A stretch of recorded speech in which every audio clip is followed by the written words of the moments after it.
everyone, we are out here with Titus and Ashley Van de Zandy at their house, at their beautiful garden, and we are going to be talking to them about their way of gardening. And so I hope you guys get some inspiration from them. Hi, I'm Titus Van de Zandy. This is my wife Ashley.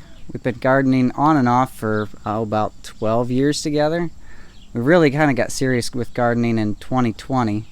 We had a little extra time on our hands and had newly purchased a property, so we started just trying to grow some more of our own food. We'd learned a lot about Back to Eden gardening before that, so that was kind of our inspiration for the way that we set up this garden. So we covered this whole area with probably about 4 inches of wood chips in 2020. We've added to it a lot since then, but we haven't tilled it since that first year. We did till it initially in order to get rid of the sod. But since then, we've just been adding wood chips and pulling a lot of weeds. But the soil is noticeably better. I wouldn't say it's been less work necessarily than tilling, but it's definitely improved the soil. Going back to the age of the chips, like how old are they? So I think they're around 3 or 4 years old. It's mostly, the biggest thing with the wood chips is you want them to be partly broken down. It's not a big deal. They don't have to be like completely turned into compost, but you don't want them to be this right here that we did in our paths. It's basically just fresh wood chips, and it works good for a path, but you can't really grow stuff in it very easily. You definitely don't want to try planting seeds in that. What we've done in the beds here and now in the paths too is more aged, and I don't know, this isn't maybe a great example, but there's still a lot of different variety in the sizes of the wood chips, but there's also a lot of this that's just straight up compost. And actually digging through the pile, you end up seeing a lot of, I believe this is I'm going to say it wrong, but whatever the root system of a mushroom, whatever that's called. I'm not very technical there, but it's a lot of funguses that break down the soil. And I think that's one of the biggest advantages to this, is we bring in those funguses that help break down and just provide that living soil rather than just dirt and dirt and the added nutrients like they do for the fields a lot of times. So I think that gains us a lot of value. You were talking earlier about shallow rooted plants. So it's my understanding that if you have like fresher wood chips, they're really trying to soak up a lot of nitrogen in their decomposition process. So if you have shallow rooted plants planted in too fresh of the wood chips, I've heard, and I think I've seen it too, I can't be certain, but that you can tie up too much nitrogen and you end up like the plants just are yellow and don't thrive because of that. I don't think we've really had that. The first year the chips we got had a lot of horse manure compost in it as well, so that definitely gave us a boost. But since then we've just used this aged wood chips that are 3 or 4 years old, and it's really, it seems to have done quite well for us. So what is this is off the script of our questions, but what is one of your biggest things that you have learned from gardening in the Back to Eden way? Well, one thing I've learned is it's not a quick, easy, like you no longer have weeds, which a lot of people will tell you that. But it has helped us a lot with moisture control. That's something that's huge. I think this whole garden has been watered maybe twice this year. I don't think I even got the whole garden watered twice. And we had 6 weeks that it was drought. I mean, it was pretty dry. But you walk in the garden, you start digging down, and just below those wood chips, there was damp soil pretty much all the time. Yeah. Whereas anywhere else, even in the lawn, I mean, we had cracks showing up, and the lawn was completely dead brown, and this stuff was it wasn't happy, but it was all still doing well, and I think that helped it put down those roots, and it's really just taken off from there. Yeah. My flower beds up there that I didn't mulch this spring were like wilting every day, and I was watering them like every day. And finally get mulch on those up there, and they're doing fine again. So somehow it's retaining the moisture. Yeah. What are you growing this year that you are excited about? I am thrilled with my celery over here. I just started it from seed this year, and Never done celery before. No. I was watching videos and stuff on YouTube of how to do it, and a lot of people said to cover it lightly with soil, and somebody had recommended just not even covering it at all. And so I didn't, and I just set it in the windowsill, and it came up, and yeah, I am so pleased with it. Yes. So yeah, So it's going to be a fun thing to learn how to preserve it and keep it and stuff now. So yeah, so this we really haven't fertilized to speak of. I mean, we did the first year. So in 2020, we used horse manure compost, actually mixed in with the wood chips. But since then, we haven't put any bit of fertilizer on here. We do plan to with some compost. We have chickens and we have a pony that provide us with plenty of manure for that. We just haven't got around to it. So Yeah. that is in the plans. But honestly, we've gotten a lot of abundance with no fertilizer. So I think having the living soil is really I think that's a good portion of it. I really do. Like, yeah, fall, winter. Do you plant any? Is it called? Cover crops? Yeah, cover crops. We haven't. I'm planning to this year because I think this spring we had crabgrass. Yeah, it was I a say mess. this spring. We've finally gotten mostly ahead of it. Yeah. We've had crabgrass just everywhere. And I think that if we planted cover crops, we could really, really help ourselves with that. We did plant, I planted a couple beds with garlic last fall. And I plan to do some more of that, maybe not quite as much as I did last year. I probably ended up with 20 or 30 pounds of garlic. But that was really exciting. It grew to about this tall. Just big bulbs. I mean, it's incredible. And just that big of a bulb off a little bitty garlic clove, and there's like 30 Oh my or 40 goodness. cloves per bulb. It's ridiculous. You do not do things halfway when you plant say? them. Another question of, you guys probably had really hard clay soil starting out. Yes, Right. definitely. Yeah, Kind it was. Sarah, Ohio. Right. So most of this I did till. I tilled it 3 times, I think. I tilled it both ways this way and at least once diagonally. And all of that, which it was sod, but by the end of that, what I was left with was these big old clumps of sod. Mm-hmm. It was awful. Like, I finally just gave up on it. But now, well, and then I guess the other thing is digging those holes for that pergola. That stuff was so hard, just straight clay. I mean, you would hardly have to do anything to it to make clay pots out of it. Ridiculous. But yeah, I mean, that's 6, turned 8 into inches. that's turned into several inches of decent yeah, loam. It was, It's Yeah. incredible. Of course, I've also dug a lot of bricks and rocks out out of of this. We Yeah. find that this was a little bit of a dumping ground, I think, for some stuff. Oh, Or As like far as a rocks and bricks. building site. There was a or building site something. over there. Yeah, yeah. at some point. That's a plug for the Broad Fork. Oh, could you show us the I broad can show fork? you. Yeah, he's spent quite a bit of time this spring doing this. No till, but we do minimum till. So this is a Meadow Creatures Broad Fork. They don't make it light, they don't make it halfway. It's probably, I think they said it's like 25 pounds or something. It's got, this one is 14-inch tines. They have, I think, from 12 to 16, so this is kind of the middle ground. But this has helped a lot with breaking up that lower level of the hard clay.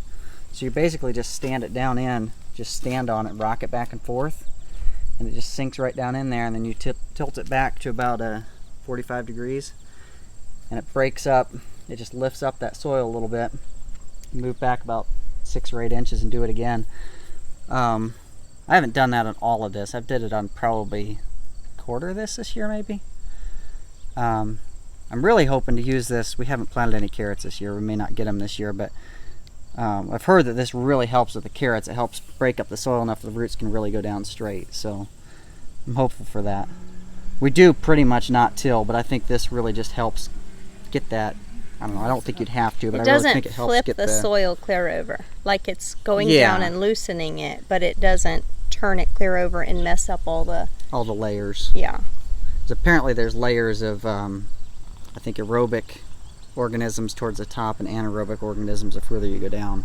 And that's why tilling can actually be detrimental, because it flips those everything. over. Mm-hmm. So anyway, Oh, yeah. this thing has helped us dig lots of rocks and bricks out that we didn't know were down there. This is a testament of the ground, of how it can, something that is, I mean, before you probably could grow in it, but it wasn't the best, but it can be turned into something that you could really grow a lot of things in if you do it the right way. Yeah, I feel like this year is like the first year. Like, I mean, 2020 we had a great crop, but we were just starting out, and now we're starting to see like the soil is getting better, deeper down, and it's really starting to. We're going to see a lot of reward out of this. Yes, And we have, but I think even more so in the years to come. Barb has done incredibly well here. We planted this last spring, so it's about 1.5 years old, and it is just, from a little tiny piece of crown, it's just exploded. We've harvested it down to where there was, I don't know, we took a lot of it out. took about 3/4 of it out a couple times this spring, and I think that's probably more than you're supposed to take from an early rhubarb, but it seems to have taken it quite well. And this is the green. This is the green rhubarb, Yeah. yes. Yes. And these stalks are probably, they're at least 2 foot long, a lot of them. Something else we've been really excited about this year, we've done this a couple years, but really only started using it really well this year, is these herbs. We've started making like our own pizza sauce and spaghetti sauce and stuff from we've got the oregano, we've got tarragon. What else do we got here? Well, of course we got Basil. We've got lots of basil. We love basil. A couple different kinds of parsley. The sage we haven't really used much. But all this stuff, we've started drying it this year, and hopefully we have it for all winter. But the thyme and the oregano, we found out are weeds. Actually, the tarragon came back. That overwintered good too. Grapes. What kinds are These are Concord. These two are Concord, and I'm not entirely sure why they look so. The leaves are so small; they really don't look good. Which this one started to come back. I wonder if it could have been drought. Might have been part of it. Over on that third corner, there's a Concord. I replaced it with another Concord this year, thinking it wasn't going to come back, and now they're both doing good. So I got to figure out what I'm going to do there.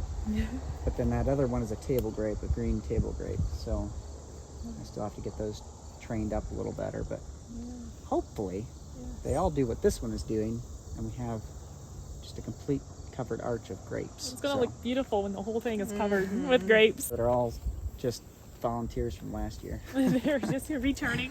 We planted a lot of sunflowers last year, and this was the garlic bed. I'm actually surprised more of these sunflowers didn't get knocked down. So all of his garlic didn't even fit in one bed. Wow. It did. So did you have to do another bed? So he had another bed part over of there. And this, I planted it. It was probably about a 6-inch grid. I planted it in rows across, and about 6 inches in the row, and probably about 6 inches between the rows. So this whole thing, I don't even know how many plants I planted. It was a lot. It was like of 2.5 pounds of garlic or something, which didn't sound like very much. Still a lot. So how long does garlic store? Like how long? So I found out that hardneck garlic stores for, I think it's up to 6 to 8 months, depending on the variety. So not quite as long as I would have hoped, but I think we're going to try to dry some of it, and we may try. I've heard if you blanch the cloves, I think just blanch them in boiling water and then put them under olive oil. You can actually store them in the fridge that way. So we may try to do that. Just to make it go. Just to make it go a little farther. I may try some soft neck garlic next year. I didn't think you could plant it here, but I guess you can. So I may try that. That actually lasts. That can keep for a whole year, I believe. Okay. Wow. Which some of the garlic is going to turn into seed. Some of it I'm going to send to other people for seed. It definitely multiplies very, very well. So pausing right here, I know this is just potatoes, but pausing at your potatoes, I get asked a lot about mounding potatoes, but it doesn't really look like you guys are really mounding. So I guess give us some tips on how you grow your potatoes. how we grow our potatoes. This is the simplest way we've ever grown potatoes. And this is one thing that I really love about the Back to Eden gardening. We literally just, and this spring this didn't have any mulch left. So we just dropped the potatoes on top of the ground and just piled about 6 inches of mulch across them, and that's all we did. Wow. Last year we had to pull the mulch back a little bit to do that. Of course, last year we didn't have as much mulch, so we didn't get them covered as well, and that we ended up having potatoes poke through. So you want to have plenty. I actually planned to come back, and I didn't get it done again. I planned to come back and add a couple more inches on top. Really, from what I've heard, most potatoes are actually determinate. So people will tell you, you plant them, in a bucket and you keep piling dirt up and you get potatoes all the way up. From what I've heard, that's almost never true. I've not really tried it, but I've seen a lot of different people that actually did, and it's like, yeah, that wasn't quite as exciting as it seemed like it could be. So the biggest thing is you have to keep the potatoes out of the light. So that's where you do want to mound them a little bit to keep them covered. But with this mulch, we'll be able to just go through when the vines die out and just rustle around through the mulch and just pick up all the potatoes. Wow. A few of them get down in the dirt a little bit, but they're pretty much on the surface or within an inch of the surface. It's incredible. Amazing. So I bet they're fairly not clean, but I bet they're a lot cleaner. They than really are. Yeah. Easy to clean Yeah. and to dig. Especially, I picture with this clay, it could stick really bad. I don't know. Growing up with sand, it was a little different story, but Would be. this year we have a different kind of a pest than I've ever seen before. These black and white blister beetles. You guys ever seen those? So These things right here, apparently you don't really want to touch them.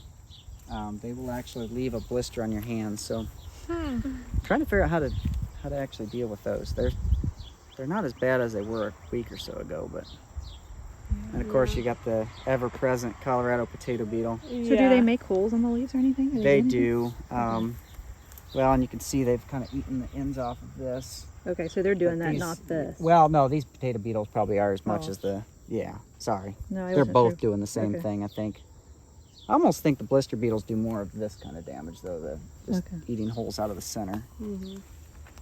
But, I don't know. It's always a different pest. This is something new for us this year.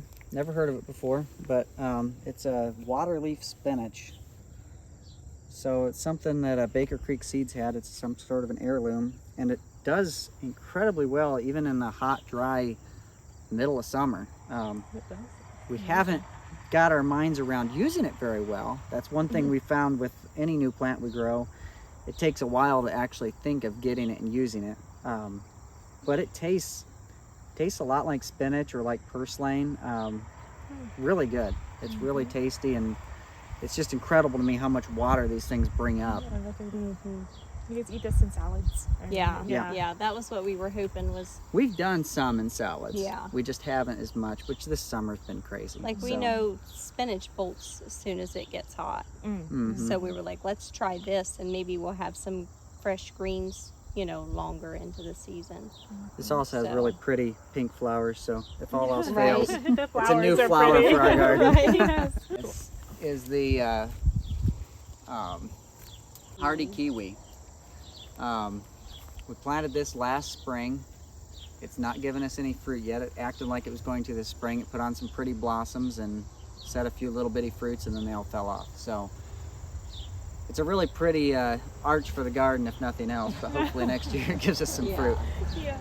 But it's really neat. It's just cool that, I don't know, it's one of those odd, different things that we found and put in because we like odd, Yeah. different things. Like, And do you Different prune this things. back in the like spring, or do you prune it back? I in the pruned fall? it this spring, but I think I need to look into that more because I think I may have messed it up. Oh. I have a feeling that may be why it didn't set more fruit. mhm. I may have pruned off some of the fruiting wood. I don't know. Yeah. I wonder if it grows fruit on the old growth. Oh, okay. Get it ready. Are those And these are the purple. just they're not the No, these are snap beans. Okay. dry beans Yeah. is what I was thinking. No. Those I are don't so remember if I fun to planted pick. any dry beans along here. I ought to look at my tags and see. Mhm. We just love these purple pole beans, so they're just fun, and they put on a ton of them. I mean, they'll keep on producing as long as the vines don't die. They'll keep on producing till frost. Wow. Yeah. So it's not tons. I mean, you get more quicker, with bush beans, but with these, they just keep going and going and going.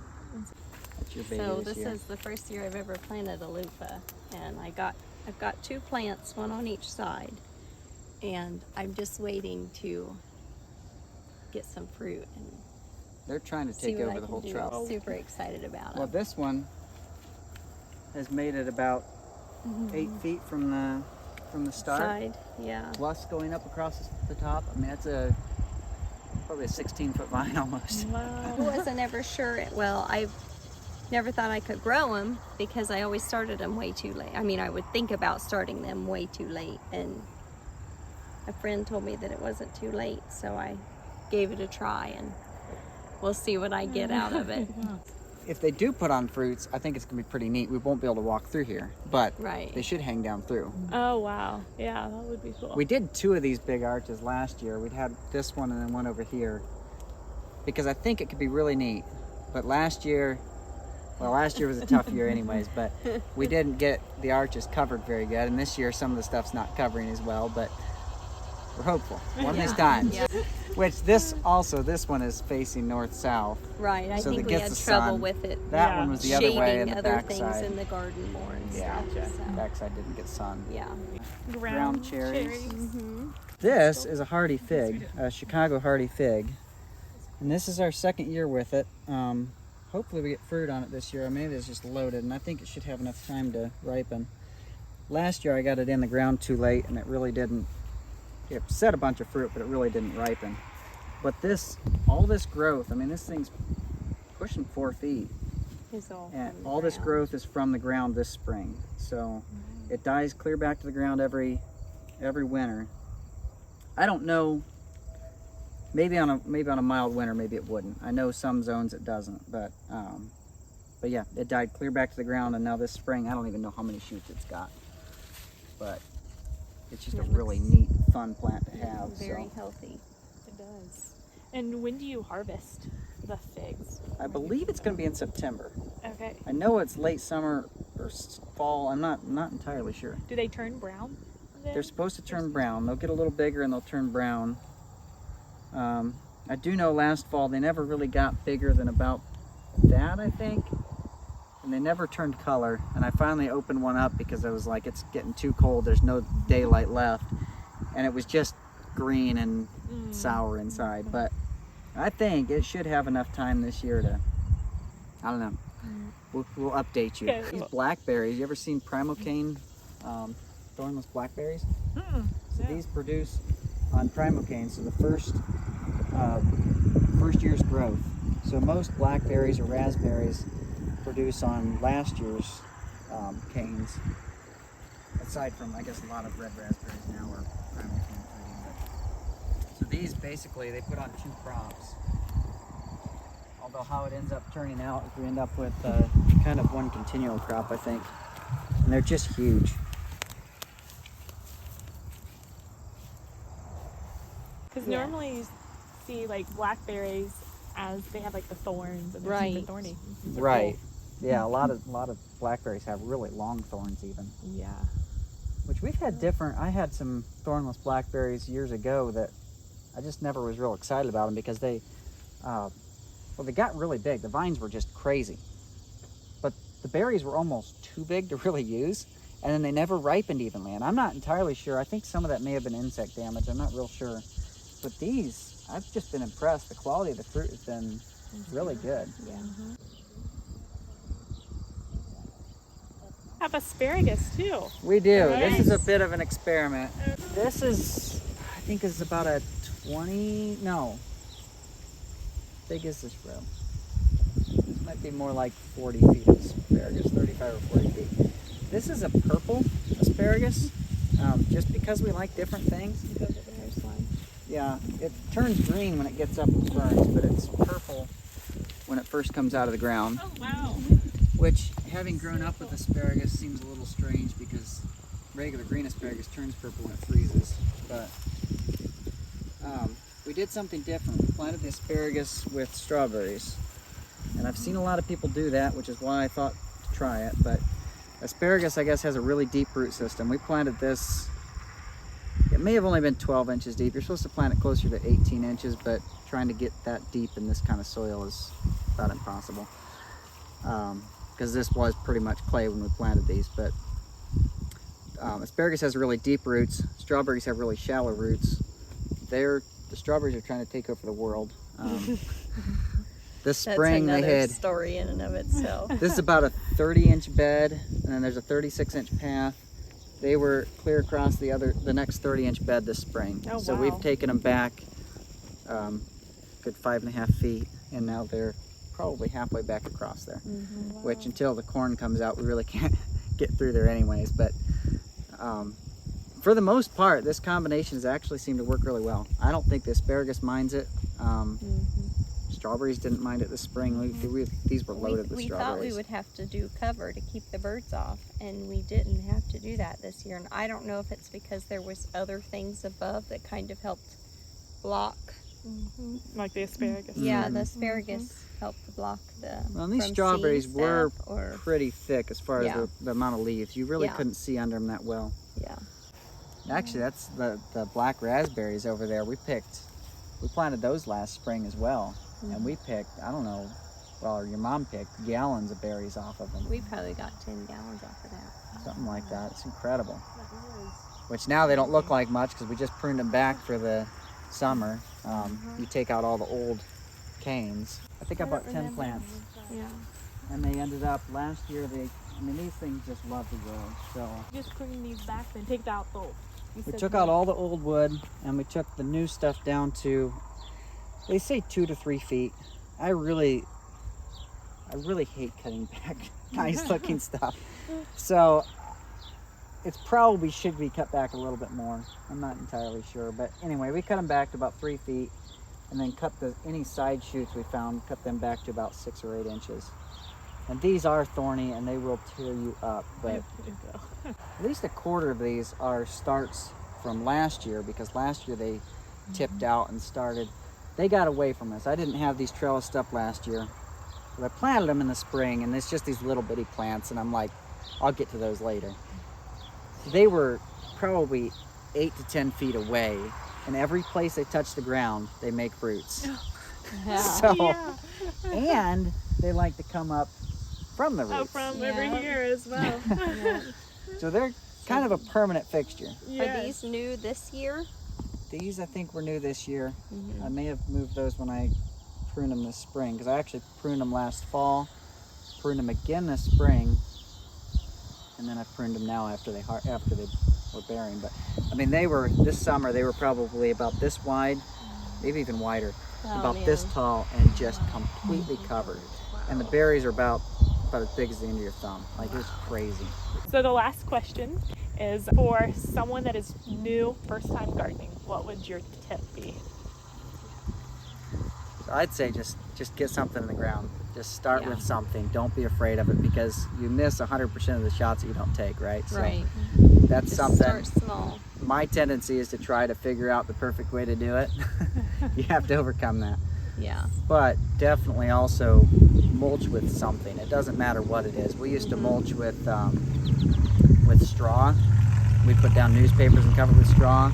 But just mulching with something really helps keep the moisture more consistent, helps feed the ground a little bit, and helps make the weeds easier to pull, because Yeah. you still have them. Yeah, that's the biggest thing, I Yeah. think. Yeah. So. That's really good. Start somewhere.